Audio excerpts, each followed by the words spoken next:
Maurice Arnoux.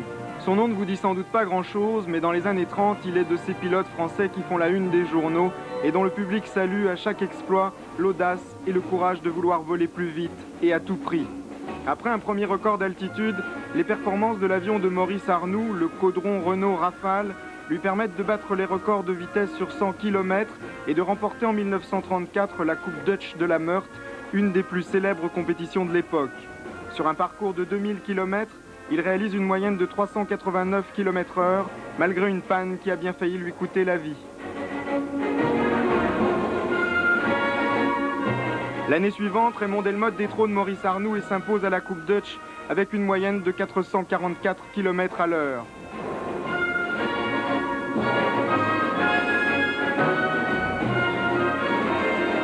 Mais Raymond Delmotte a beaucoup mieux à son palmarès.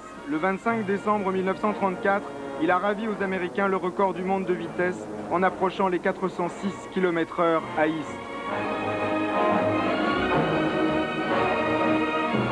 On est déjà bien loin des fous volants sur leur drôle de machine et les titres accumulés par ces hommes en ont fait des héros de la République.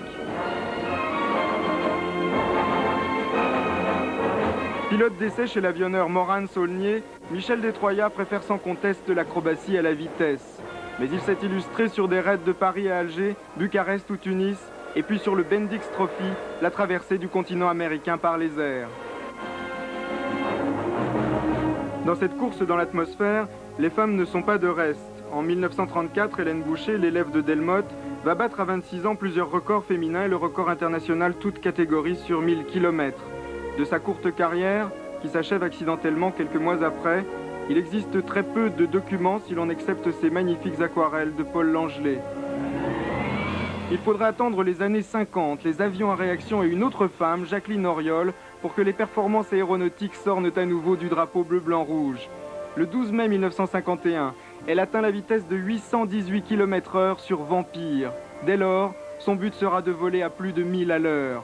2 ans plus tard, devenue pilote d'essai à Brétigny, Jacqueline Auriol franchit le mur du son pour la première fois.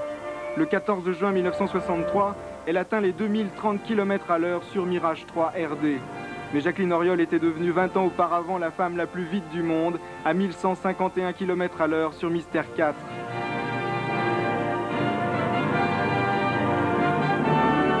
Quelque temps avant Jacqueline Auriol, le colonel Kostia Rozanov est un des premiers à avoir dépassé Mach 1.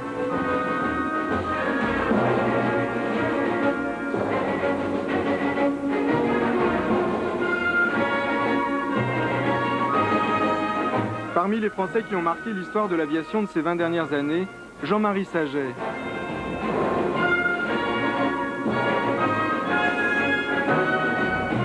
Sur son Mirage G8, le 13 mai 1971, il vole à plus de 2 fois la vitesse du son.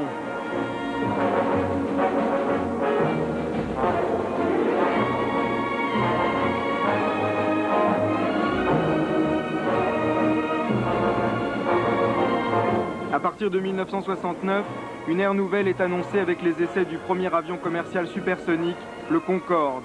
À ses commandes, André Turcat, titulaire 10 ans avant d'un record européen à 2370 km/h sur Griffon. Le 29 mai 1976, Concorde rallie Caracas en 4 h 19 min, soit 4 fois moins de temps qu'au début des années 30.